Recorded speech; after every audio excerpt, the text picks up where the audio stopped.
여러분, 예수 믿으면 구원받죠?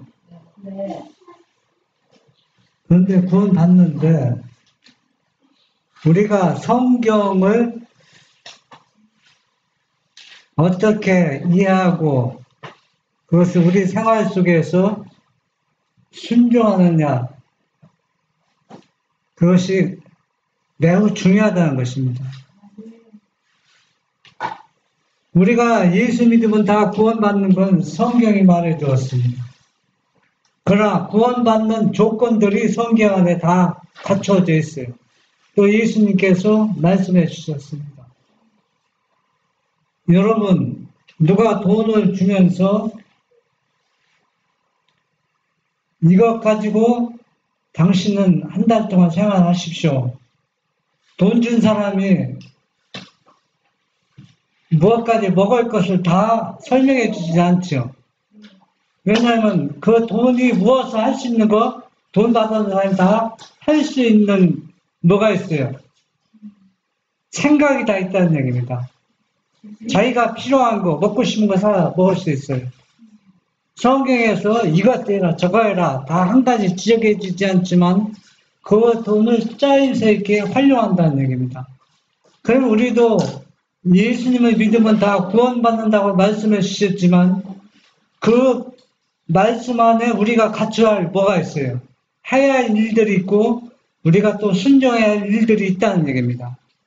그러면 오늘은 예수님을 시인하는 것과 부인하는 것. 만약에 예수 믿기만 하면 구원받으면 이런 말씀이 필요가 없어요. 아, 믿으면 다 구원받는데 뭐 어떻게 하는 것이 예수님을 시인하는 태도이며 또 어떻게 우리가 행동하는 것이 예수님을 부인하는 것이 될 것인가. 마태복음 10장 32절 33절 한번 읽어보세요. 누구든지 사람 앞에서 나를 시인하면 나도 하늘에 계신 내 아버지 앞에서 저를 시인할 것이요. 누구든지 사람 앞에서 나를 부인하면 나도 하늘에 계신 내 아버지 앞에서 저를 부인하리라. 이 말씀을 아주 자세히 들여다보면은 하나님을 믿지 않는 사람들에게 한 얘기가 아니라 하나님을 믿는다고 공언하는 사람들에게 분명히 하신 말씀이라고 우리가 생각할 수 있어요. 그렇죠? 그러면 누구든지 사람 앞에서 나를 시인하면 예수님도 나도 내 아버지의, 하늘에 계신 내 아버지 앞에서 내가 예수님을 잘 믿고 구원 얻기 합당하다고 시인할 것이요. 누구든지 사람 앞에서 나를 예수님을 부인하면, 예수 믿으면서 예수님을 올바로 나타나지 아니하면 나도 하늘에 계신 내 아버지 앞에서 나도 네가 누군지 나를 믿는지 모르겠다 부인한다는 것입니다. 시대의 소망 706조. 예수께서는 잠잠하셨다. 그가 곤욕을 당하여 괴로울 때에도 그 입을 열지 아니하였으며 마치 도서장으로 끌려가는 어린 양과 털 깎는 자 앞에 잠잠한 양같이 그 입을 열지 아니하였도다. 마침내 가야바는 그의 오른손을 하늘을 향하여 들고 엄숙한 선서의 형식으로 다음과 같이 예수님에게 말했다. 내가 너로 살아계신 하나님께 맹세하게 하노니 네가 하나님의 아들 그리스도인지 우리에게 말하라. 여러분, 왜 대제사장 가야바가 전곡을 딱 찔러서 예수님에게 예수님이 입을 열도록 왜 이렇게 유도했을까요?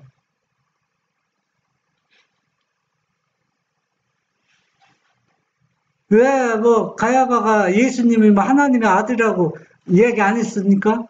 계속 얘기했잖아요. 얘기했는데 왜 가야바가 예수님이 이것을 스스로 시인하도록 유도하고 있는 겁니다.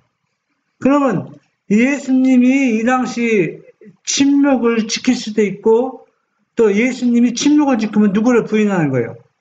자기 아버지를 부인하는 겁니다. 또 대답하면 누구를 시인하는 거예요?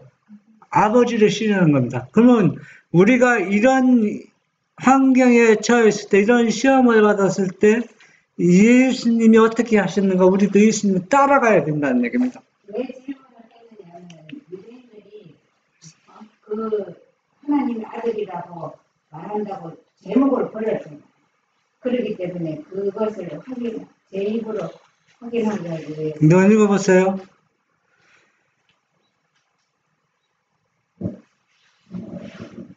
이런 호소에 그리스도께서는 잠잠히 계실 수 없었다.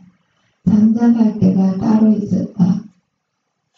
그분은 직접 질문을 받으시기 전까지는 말씀하지 않으셨다. 지금 대답하는 것은 그분의 죽음을 확실하게 하리라는 사실을 아셨다.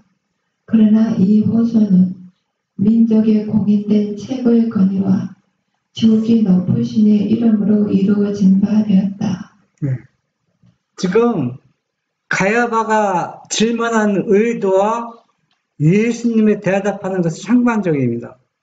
그러니까 이 가야바는 온 이스라엘이 예수님이 누구의 아들이 아니라는 겁니까? 하나님이 아니라고 공식적으로 선언한 게 한두 번이 아닙니다. 아들로 안 받아들였잖아요. 그런데 왜 네가 진짜 하나님이 아들이냐 했을 때 예수님은 뭐라고 했어요? 잠잠할 수 없다 했잖아요. 침묵을 지킬 수가 없다는 얘기입니다. 그러면 예수님이 이 대답을 함으로 하나님을 자기 아버지라고 시인함으로 인해서 내가 아들이라고 시인하면서 자기가 어디에 갈 것을 죽을 것을 이미 예수님 내다보셨어요. 그렇지만 예수님은 어때? 여기에서 아버지를 부인하면서 침묵을 지킬 수 없기 때문에 하나님을 자기 아버지라고 자기 아들을 시인할 수밖에 없어요. 자기가 어떻게 될지언정 죽을지언정.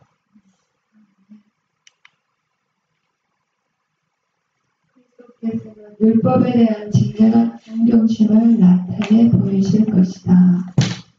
더욱이 아버지께 대한 자기 자신의 관계에 대하여 질문을 받으셨던 것이다. 그분은 당신의 품성과 사명을 분명하게 선언하셔야만 했다. 제가 계속 늘 하는 얘기지만은 이 아버지와 아들 관계, 실제 복음의 관계를 올바로 이해하는 사람이 많지 않다는 얘기입니다. 왜 많지 않느냐 하면은, 집사님이 여기 딸이 와서 딸을 낳았잖아요. 낳았죠. 낳았으면 나 관계가 누가 끊을래 끊을 수 있어요? 남편도 못 끊죠. 예? 또 아무도 누구도 그 끊을 수가 없어요. 왜 끊을 수가 없습니까? 진짜니까. 진실이니까. 이것을 그렇다고 어떻게 가상적으로 어떻게 비유로도 설명할 수가 없는 겁니다. 사실관계이기 때문에. 그래서 이 복음도 사실관계입니다. 물론 이 복음을 드러내기 위해서 비유와 상징적으로 또 표상적으로 얘기했지만은 실제 복음은 그렇지 않다는 얘기입니다. 그러면 왜 이것이 중요하냐? 아버지와 아들을 우리가 그 믿는 믿음을 우리가 올바로 받아들일 때 그분의 속성, 그 사랑의 진가를 내가 그분으로부터 나눠받는다는 얘기입니다. 생명은 뭐냐면 그분의 사랑의 속성입니다. 딴 게 아니에요. 그걸 받아야 되기 때문에 그걸 받는 사람은 누구를 시인하는 사람? 아버지와 아들을 예수님의 하나님의 아들이라고 시인하는 자에게만 뭘 받았어요? 생기를 받을 수 있다는 얘기입니다. 그 생기를 받지 못하면 우리가 어디에 못 가요? 하늘에 못 가고 영생을 할 수가 없다는 얘기입니다. 예수께서는 당신의 제자들에게 누구든지 사람 앞에서 나를 시인하며 나도 하늘에 계신 내 아버지 앞에서 저를 시인할 것이요 라고 말씀하셨다. 이제 거부는 자신의 머문으로서 그 교훈을 반복하셨다. 예수께서 내가 말하였느니라고 대답하실 때 모든 사람이 그분의 말씀에 귀를 기울였고 모든 사람의 눈은 그분의 얼굴에 집중되어 있었다. 아멘. 우리가 예수님이 하나님의 아들이라고 시인하는 것은 성경 말씀을 그대로 순종하는 생활의 모습입니다. 부인하면 내가 불리할 때는 베드로처럼 도망갈 수도 있어요. 또 침묵을 지킬 수도 있어요. 그러나 예수님이 이런 질문을 받았을 때 예수님은 자기가 이 대답함으로 시인함으로 인해서 자기 죽음이 더 가까이 다가온다 할지라도 그분은 뭐입니까? 침묵을 할 수 없고 대답할 수뿐이 없다는 얘기입니다. 우리도 이런 상황에 처할 때가 있습니다. 내가 어떻게 그 믿음을 고백할 때 사람들에게 손가락질 당할 수도 있고 조롱과 멸시를 받을 수 있습니다. 우리가 이런 상황에 처했을 때 예수님이 자기 죽음이 더 가까이 온다 할지라도 대답한 것 같이 우리도 예수님 하신 것처럼 따라가야 된다는 얘기입니다. 그래야 누구를 시인하는 겁니까? 아들을 시인하게 되는 거예요. 그래야 우리가 아버지 앞에서 예수님으로부터 시인한다는 대답을 들을 수가 있다는 얘기입니다. 그럼 오늘날 아버지 아들을 믿는다고 시인 안 하고 성일체를 믿는다고 시인하는 부인하는 거죠. 부인하는 거지 다. 이제 그 다음에 다 나옵니다. 이제 모든 행동, 모습, 생활 속에서 어떻게 시인하고 부인하는 것인지. 예수께서 덧붙여서 그러나 내가 너희에게 이르노니 이후에 인자가 권능의 우편에 앉은 것과 하늘 구름을 타고 오는 것을 너희가 보리라고 말씀하실 때에 하늘의 빛이 그분의 창백한 얼굴을 비추는 것처럼 보였다. 참 예수님께서 뭐라 했어요? 내가 지금 이렇게 너희들한테 조롱을 받고 뭡니까? 하나님의 아들의 대접을 받고자 멸시를 당하고 있지만 너희가 뭐냐, 내가 어디에 앉아서 너희가 하나님이라고 믿는 그 하나님, 내 아버지 앞에서 내가 그 우편에 앉았다가 다시 내가 구름을 타고 오는 것을 너희가 보리라는 얘기입니다. 그랬을 때 이 대제사장이 마음이 어땠을까? 떨렸죠. 왜냐하면은 이스라엘 백성들이 계속 대제사장들이 계속 뭐 지금 몇 대가 내려온 줄 모르잖아. 그 계속 대제사장 내려올 때 이 사람들은 자기가 죽어서 어떻게 될 것인지 하나 생각도 안 해봤거든.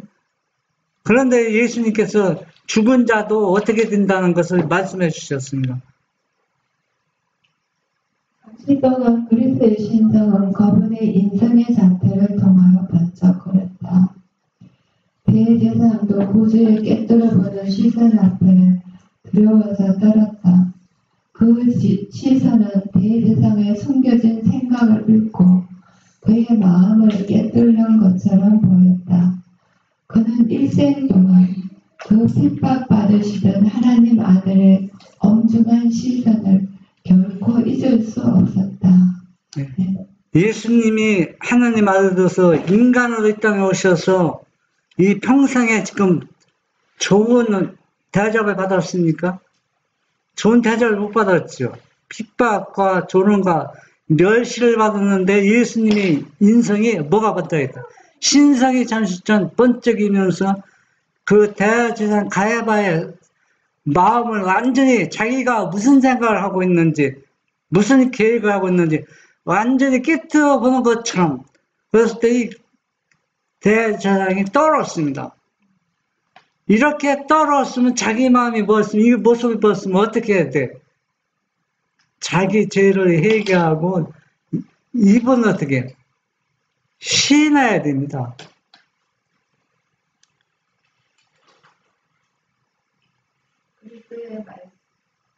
그리스도의 말씀은 대제사장을 깜짝 놀라게 했다. 죽은 자의 부활이 있으며 그때 모든 사람이 하나님의 법정에 서서 그들의 행위에 따라 보응을 받으려는 생각은 가야바에게 공포심을 주었다. 그는 장래에 그의 행위대로 선고를 받으려는 사실에 대하여 믿기를 원치 않았다. 최후의 심판의 광경이 파노라마처럼 그의 마음에 밀려들어왔다. 네. 이 대제사장도 자기가 어떤 잘못을 했던 간에 한 번 죽으면 끝나는 줄 알았는데 부활을 있다고 믿었지만 그거는 가상적인 올바로 부활을 안 믿은 거거든.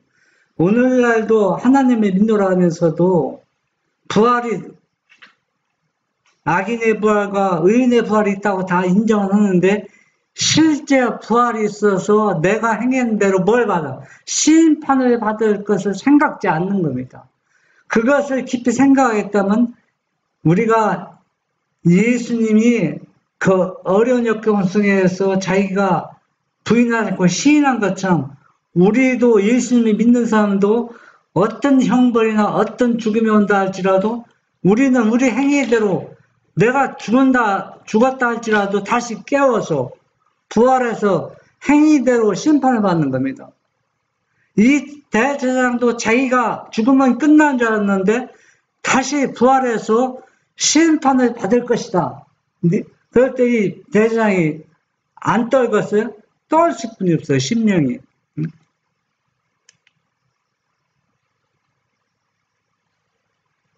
잠시 동안 그는 무덤들이 죽은 자들을 내어주는 무서운 광경과 그가 영원히 감추인 바 되기를 바라고 있었던 비밀들을 보았다. 잠시 동안 그는 마치 영원한 재판관 앞에 서 있는 것처럼 느꼈고 만물을 보시는 재판관의 눈이 그의 심령을 읽으시며 죽은 자와 함께 감추인 바 되었다고 생각한 비밀들이 밝히 드러나는 것을 느꼈다. 여러분 보세요. 가야바가 지금 예수님 앞에서 심령이 떨림으로 보는데 예수님이 말씀하실 때 그 하나님을 믿노라는 사람들이 계속 죽어서 부활해서 그 심판하는 광경을 이 가야바가 지금 생생하게 떠오르는 겁니다. 그러면 그 속에 누구도 있다는 얘기예요. 자기 자신도 있다는 얘기입니다. 자기가 지금 품고 있는 비밀들이 누군 앞에 완전히 이 하나님의 아들 앞에 완전히 하나도 숨긴 바 없이 완전히 자기는 감추고 있지만 다 드러나 보인다는 얘기입니다.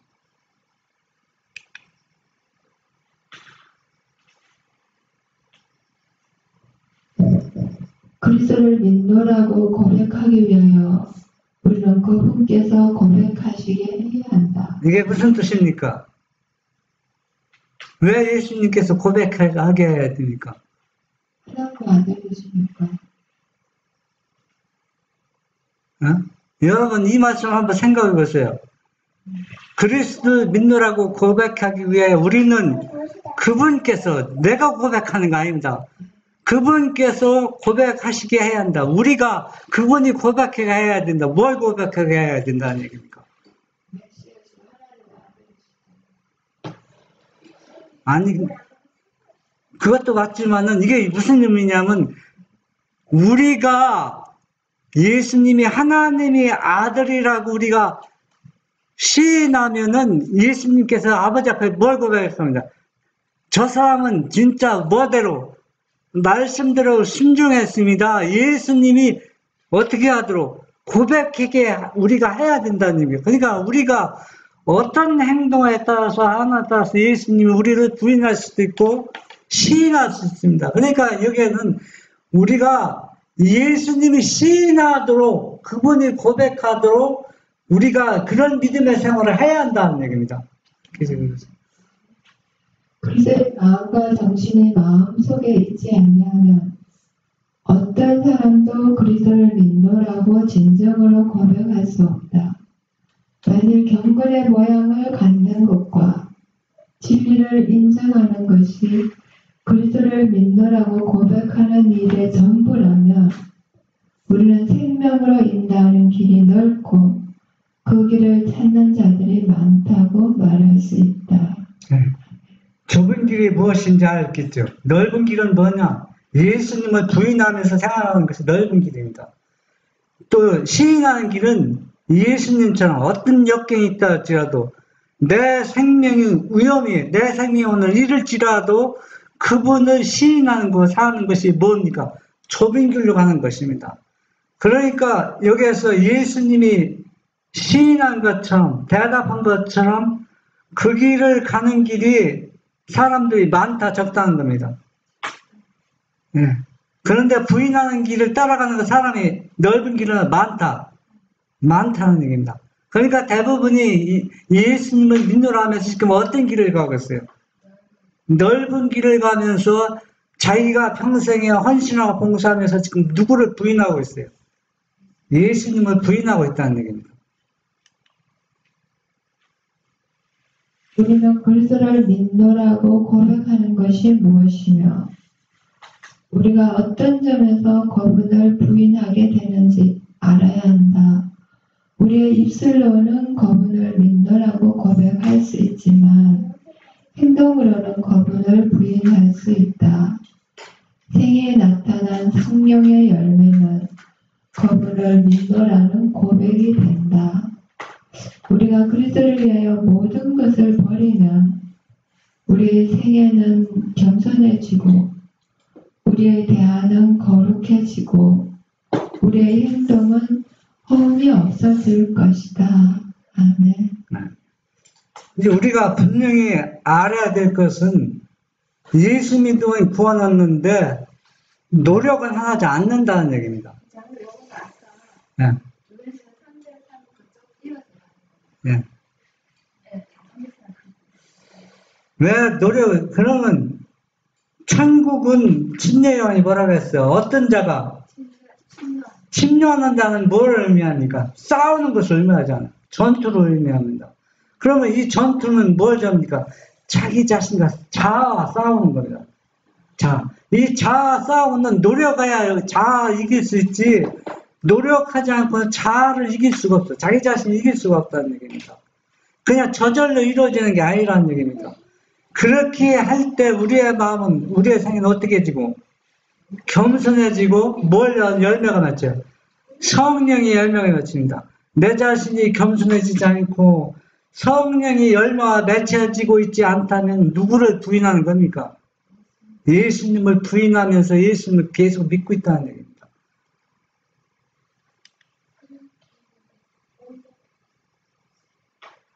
생애에 나타난 강력하고 정결케 하는 진리의 감화와 생애에 예시된 그리스도의 품성은 거부를 잇는 믿음의 고백이다. 영생의 말씀이 우리 마음에 뿌려지면 의와 평강의 열매가 맺히게 된다. 우리는 안위를 좋아하고 자아를 사랑하므로 익살스러운 말과 농담을 하므로 세상의 영광을 구하므로 우리의 생애에서 그리스도를 부인할 수 있다. 이 밑에 단어들은 세상 사람들 좋아하는 겁니다. 인기가 있습니다. 익살스러운 말 잘하고 그런 것, 농담, 이런 세상 영광 구함, 자기 자아를 높여서 칭찬 듣는 것, 이런 것들은 결국은 누구를 부인하는 거예요? 예수님을 부인하는 믿음의 생활이라는 얘기입니다.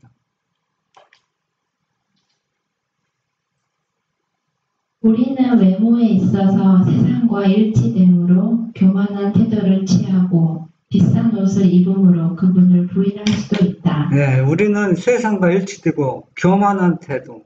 그러면 제가 설명할 필요 없지. 그럼 비싼 옷은 여기 계신 분은 뭐 비싼 옷을 사입어야 입을 처지도 안 되지만 그런 경지도 안 돼요.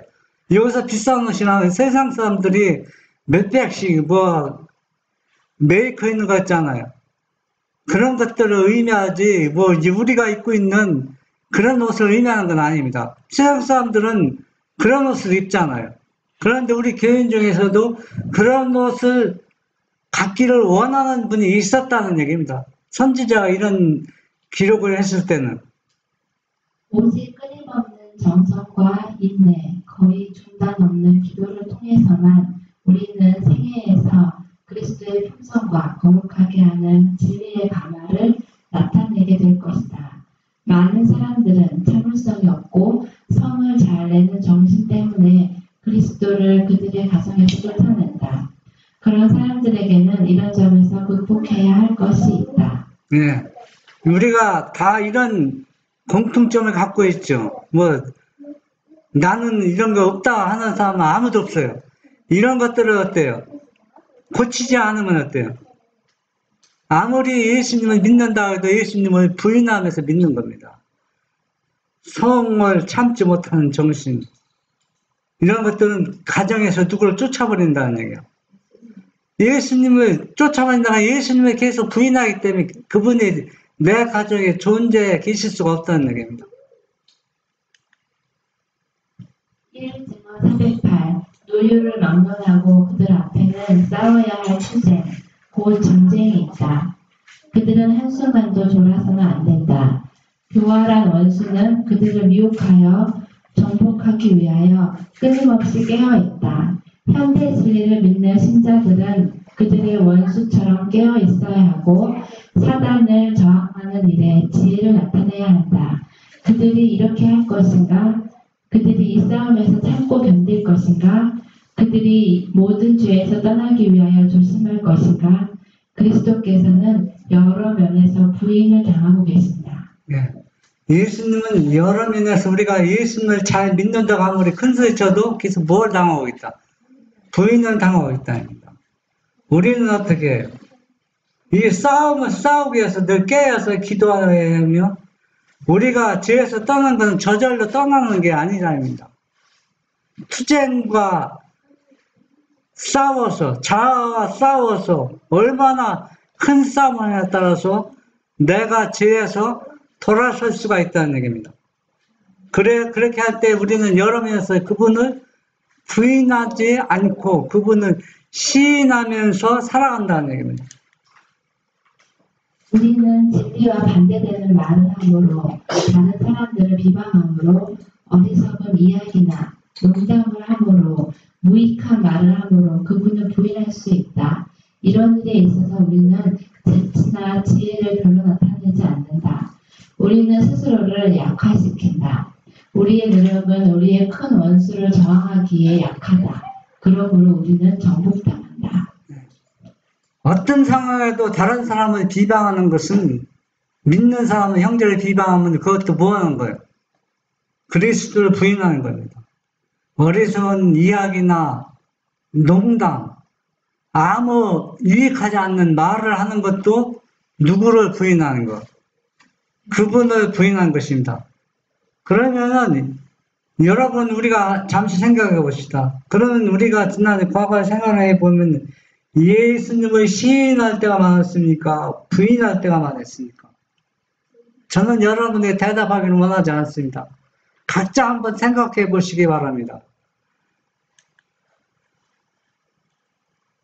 사음증언 332 만일 그대가 당신 자신을 위하여 안일과 쾌락과 오락을 추구하지 아니하시고 언제나 다른 이들에게 선을 베풀며 축복하기 위하여 부정과 3증언 332쪽 만일 그대가 당신 자신을 위하여 안일과 쾌락과 오락을 추구하지 아니하시고 언제나 다른 이들에게 선을 베풀며 축복하기 위해 애쓰는 자아 부정과 자아 희생에 우리 구주께서 보여주신 모본을 따라가기에 유의한다면 그대는 그대의 가마를 통해 다른 사람들에게 축복을 끼치게 될 것이다. 이 말을 줄여서 얘기하면 다른 사람을 행복하게 하면 내 자신이 뭘 돌아온다? 행복이 돌아온다는 얘기입니다. 다른 사람에게 대접하고 또 다른 사람을 높이면 내가 뭡니까? 대접을 받고 내가 높임을 받는다는 얘기입니다.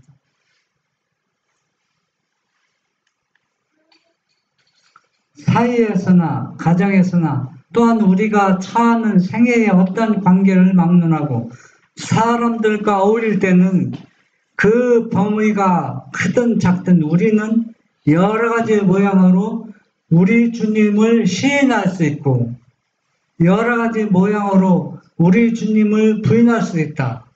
이 얘기는 사람들 인간관계에 모였을 때 당신 예수 믿으시오. 나 예수 믿는 사람입니다. 말 안 해도 그 사람들 상대방에게 예수님을 시인할 수도 있고 부인할 수 있다는 얘기입니다. 어떤 태도를 취해에 따라서 예수님을 믿는 사람들은 향기가 풍겨요. 꼭 말을 해야 시인하고 부인하는 게 아니라는 얘기입니다. 그것은 바로 여러분이 생활이 어떻게 살아왔냐에 따라서 사람들을 만날 때 그 그리스도의 향기가 풍기고 그리스도의 향기가 풍기지 않을 수 있다는 얘기입니다. 우리는 우리의 말을 통해서 즉 남을 헐뜯음으로 어리석은 농담과 익사를 늘어놓음으로 무익하고 불친절한 말을 함으로 진리를 얼버무리거나 진리와 반대되는 말을 함으로 그분을 부인할 수 있다.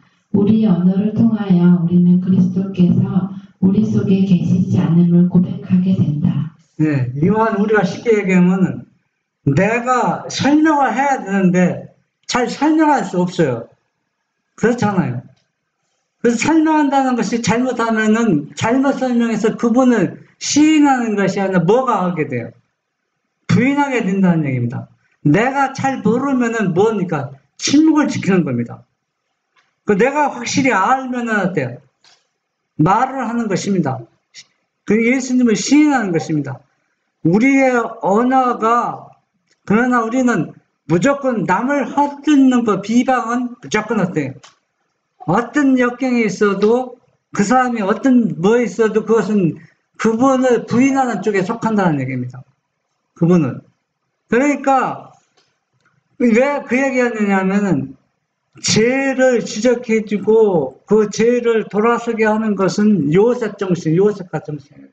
그 영혼이 진짜 사랑하는 마음으로 그 죄에서 돌아오기를 진짜 갈망하는 마음으로 하는 것은 시인하는 거지만은 미움이나 어떤 뭐가 조금이라도 개입된 그것은 뭐요? 상대방의 잘못을 지적하는 것도 헐떡을 비방하는 것도 뭐에 속한다는 거예요? 비방에 속한다는 얘기입니다.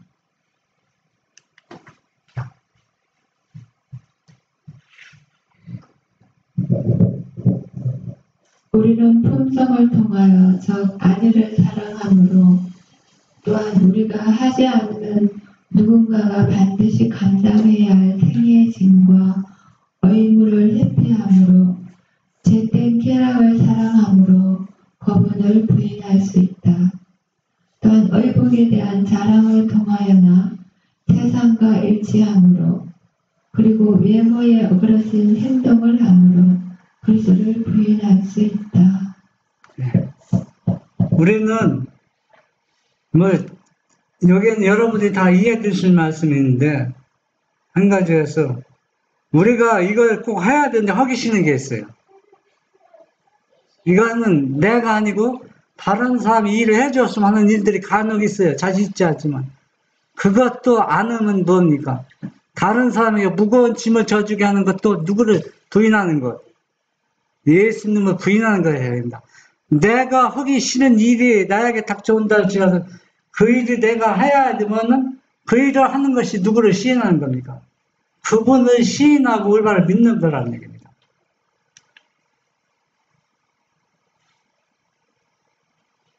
우리는 우리 자신의 의견을 존중함으로 그리고 자아를 주시하고 정당화시키고자 노력함으로 그분을 부인할 수 있다. 우리는 또한 우리의 마음을 상사병 같은 감상주의로 기울어지게 하고 또한 가상적인 시련과 어려운 처지에 대해 마음을 쏟음으로 그분을 부인할 수 있다. 그리스도의 마음과 정신이 마음속에 거하지 않는 한 아무도 진정으로 세상 사람들 앞에 그리스도를 고백할 수 없다. 우리가 가지고 있지 않은 것을 나누어 주려는 일은 불가능하다. 여기에서 가상적인 생각, 가상적인 시련과 내가 이렇게 하면은 핍박과 어려움 당할 텐데, 이 감상적인 상사병에 걸리면 어때요? 그 사람이 결국은 그 병으로 죽어요, 나중에. 그래서 우리가 하나님을 시인하는 살려면은 때로는 얘기 안 하면 핍박한다는데 핍박받을 수 있어요.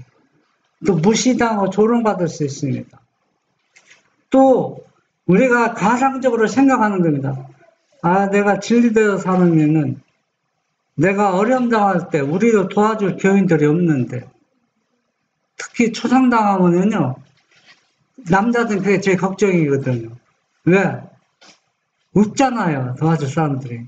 없기 때문에 그런 것들이 다 먼저 시련을 앞당겨 생각하는 모든 것들이 누구를 부인하는 겁니까? 예수님을 부인하는 것이라는 겁니다. 이 가상적인 시련과 어리석은 처지에 대한 마음을 쏟음으로 그분을 부인할 수 있다. 그러나 우리도 예수님을 시인하면은 말씀을 만물을 창조하신 그분께서 우리가 어떤 상황에 처해도 그분이 다 그 일을 해 주신다는 얘기입니다. 그걸 믿고 받아들이는 것이 그분을 어떻게 시인하는 믿음이라는 얘기입니다. 대화와 분명은 내부에 있는 언어와 진리를 진실되게 눈에 보이도록 표현하는 것이야 한다. 마음이 거룩하고 온순하며 겸손하다면 그 열매가 외부로 나타날 것이며 이것은 그리스도에 대한 가장 효과적인 고백이 될 것이다. 말과 공언만으로는 충분하지 않다. 나의 자매여, 그대는 그 이상의 무엇을 가져야만 한다. 그대는 자신을 속이고 있다. 그대의 정신, 그대의 품성, 그리고 그대의 행동은 온유와 극기와 사랑의 정신을 나타내고 있지 않다. 예. 우리가 아무리 말로 공언만으로 나는 그분을 믿는다고 아무리 고백해도 그대의 정신, 그대의 품성, 그대의 행동은 온유와 극기, 그리스도의 사랑이 뭐가 나타나지 않는다는 얘기입니다. 이것도 다 뭐라는 거다. 그분을 부인하는 우리의 믿음의 모습이 될 수밖에 없다는 얘기입니다.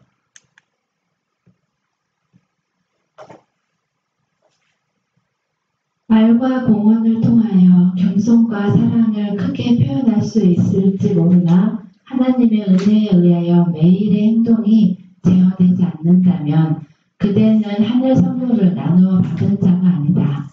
그대는 그리스도를 위하여 모든 것을 버리지 않았다. 그대는 그분의 제자가 되기 위하여 그대 자신의 의지와 쾌락을 굴복시키지 않았다. 사람들은 자아를 굴복하고 자아를 버리면 모든 것을 버리는 것처럼 사람들이 오해의 소지가 있습니다. 그런데 내 자아가 버렸다고 해서 예수님이 우리의 모든 것을 버리면은 그 다음에 예수님 것을 채워주는 거 사람은 생각하지 않아요. 내 자아보다 더 좋은 것, 내 세상 것보다 더 좋은 것을 채워주는데 그냥 부자 그 법관처럼 자기가 가진 꼭 붙들고 있고 그것만 의지하고 있습니다. 그러면 그것은 뭡니까? 자기 자신을 버리지 않았기 때문에 예수님이 줄 수가 없어요. 그러니까 여기서 시계임은 내 것을 버리고 누굴 것을 바꾸는 겁니다. 내 것과 예수님과 바꾸는 겁니다. 결국은 내가 다 버리는 것이 아니라 더 많이 체험을 받는 것인데 사람들은 자기가 보는 것을 버렸다고 생각하거든. 손해본다고 생각하기 때문에 버리지 못하고 있다는 얘기입니다. 오늘 이 시간은 우리가 어떻게 하는 모습이 예수님을 믿으면서 시인하고 또 어떻게 행동하고 말하고 어떤 모습을 보이는 것이 예수님을 부인하는 것인지 여러분들이 다시 생각하면서 우리가 이미 예수님을 믿기로 작정하고 또 수십 년 동안 생활했으면 이왕에 우리가 어떻게 해야 돼요? 오늘 주신 말씀과 같이 예수님을 시인하면서 올바로 예수님을 따라가는 저 자신과 모든 분이 되었으면 합니다.